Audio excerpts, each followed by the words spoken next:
Reasonable adjustments, one of the biggest sources of comments, questions, queries on my TikTok account and indeed here on YouTube. So today I thought I'd pick out a few of those comments and answer them and look at why there's a problem, what managers could do differently, and how we can support people better in the workplace. So if you haven't met me before, I'm Jenefer, I'm the founder of Silk Helix. We are a neurodiversity specialist HR consultancy. So I look at these things from the point of view of kind of neurodiversity, understanding that, and also employment law and business and how we kind of match those things together. So let's dive in. These aren't all neurodiversity. In fact, the first one I'm going to look at is a menopause related query. So it was a two-part comment. It says, I was working full-time and not sleeping.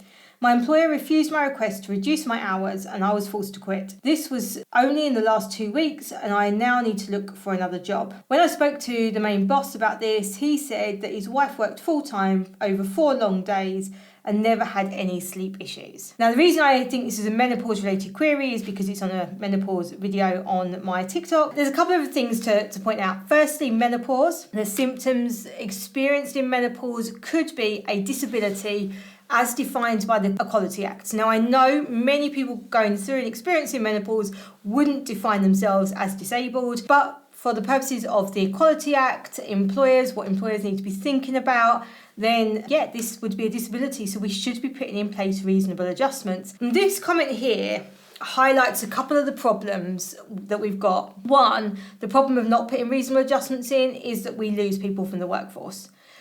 Particularly around menopause, the statistics are quite high in terms of how many women we lose from the workforce. And bear in mind, these are experienced women who have spent many years in their career. They've got a lot of knowledge, a lot of understanding, often a lot of knowledge about the individual company. And then we lose that talent. The other one to talk about here is the problem with lived experience. Now, this boss, who I'm going to guess was male, says, my wife worked full-time over 4 long days and never had any sleep issues. So this boss is assuming that they've got lived experience of menopause by their wife having experienced it and gone through it. Now, the problem with lived experience, and there's a lot of benefits, when it comes to the spaces of understanding disability, menopause, physical conditions, neurodevelopmental conditions, whatever it is, there's a lot to be said of the benefits of somebody with lived experience. However, we have to remember that our lived experience is not somebody else's lived experience. Yes, many women will go through menopause and not have sleep issues. Many won't. So just because your lived experience is that it doesn't cause sleep issues doesn't mean it doesn't cause sleep issues. In fact, we know categorically that it does. So we do have to be really cautious about relying on lived experience and thinking that we know and we understand based on our experience. And that could be exactly the same. I could be experiencing menopause and be a manager and have to be really checking myself to make sure that I am not advising or talking to my team in a way that assumes their experience is the same as mine, and say it's the same with any condition, whether that's a physical disability, whether it's a neurodivergent condition, whatever it is. So we have to be really cautious about that. Absolutely, reducing hours should be considered. Whether or not it's reasonable will depend upon the circumstances. We've got no background, we don't know the business, what this person does, what the impact of their reduced hours would be, any of those things. So there's a lot we don't know, so I can't go in and say, yeah, definitely that would be a reasonable adjustment. It could be a reasonable adjustment. In a lot of situations, it would be a reasonable adjustment. Okay, so moving on to the next one regarding autism here. So my job can involve some visits to client sites, but can be done completely virtually. I'm autistic and I really struggle with staying away from home, and I'm getting very pressurised by management to spend whole weeks away, even when they know I can't do more than a few nights at most. This would be a reasonable adjustment, potentially. So again, the term reasonable. So this individual has said that the client visits could be done virtually. Assuming that is true, assuming that there is no difference in the client experience, then this absolutely could be a reasonable adjustment. It comes down this one to me to seem to be a lack of understanding. And I think it's really easy if you're somebody who can travel away from home, be in hotels, and it really not bother you, potentially even be a positive in your life, then it can be hard to understand and imagine how somebody can find that difficult. And this is where putting things like awareness training in place is really important. And even potentially disclosing or providing information to clients. So that's not always going to be the right thing to do. Confidentiality, we'd have to have the individual on board. But there may be situations where that is the right thing to do, to disclose and to create that awareness amongst our clients as well, where that could be appropriate. But this to me looks like a boss who is just not considering, they're not sitting down and thinking, right, what does this person need? And also that this is becoming a very general conversation. So they're talking about, I'm getting pressured by management. Actually, what should be being done is sat down with this individual. What are the needs? What are the challenges? This is where a workplace needs assessment could be useful, but it sounds like this individual also knows very much what they need. So looking at it as a whole, looking at the work environment. So we look at the work environment, we look at what can be done, what can't be done, we look at what the individual needs, we look at whether we can match those to accommodate that with a reasonable adjustment, and then at that point the decision has been made. So we really should be looking at that to say this is the reasonable adjustment we're going to apply, and that should stay with the individual. So that should be logged somewhere in writing. Some organisations, particularly very large organisations where there's lots of movement within the organisations, might put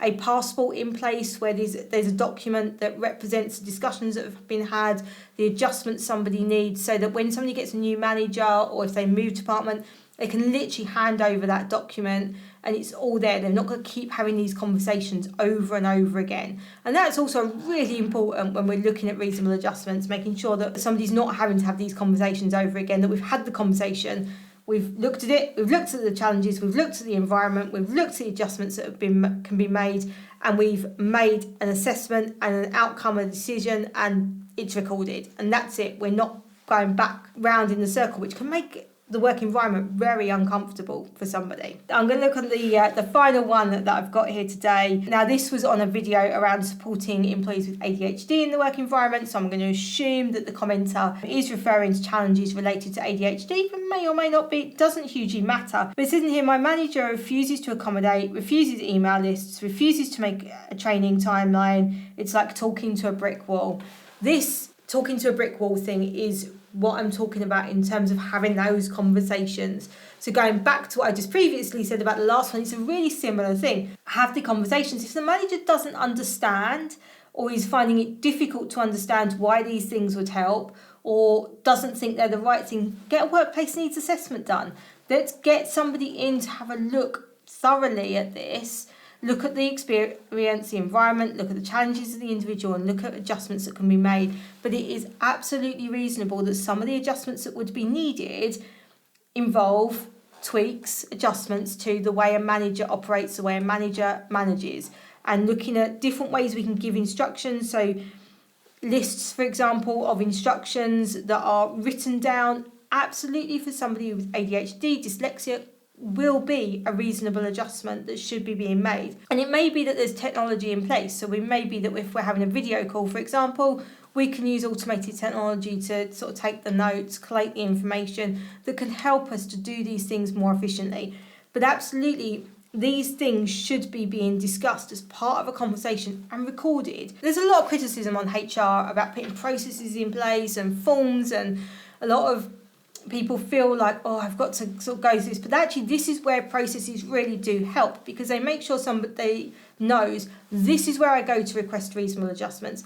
These are the conversations we have. This is how we record the outcome. And it means that we're not going round and round in circles and somebody's feeling not heard, not listened to, because we know exactly what we needed to do to be able to get those adjustments in place, or to say, these are not reasonable. We cannot make those adjustments. And in which case, we need to start looking at alternatives. And we need to start looking at, actually, this person can't thrive in this role. And therefore, how are we going to support them in another way, or admit that this role isn't for them and therefore we've got to part ways. So really important that we get these processes in place and get them right. If you want to talk to me more about how you can work with us, workplace needs assessments, awareness training, or just how you can implement policies, procedures for doing reasonable adjustments and supporting people, then do get in touch. There's details of how you can work with us in the description below and a link on screen now as well. In the meantime, if you've enjoyed this video, hit that subscribe button and the notification bell. We like a little like as well. That really does help get our videos shown to people, and so more people can benefit from these. And I will see you next week on the next video.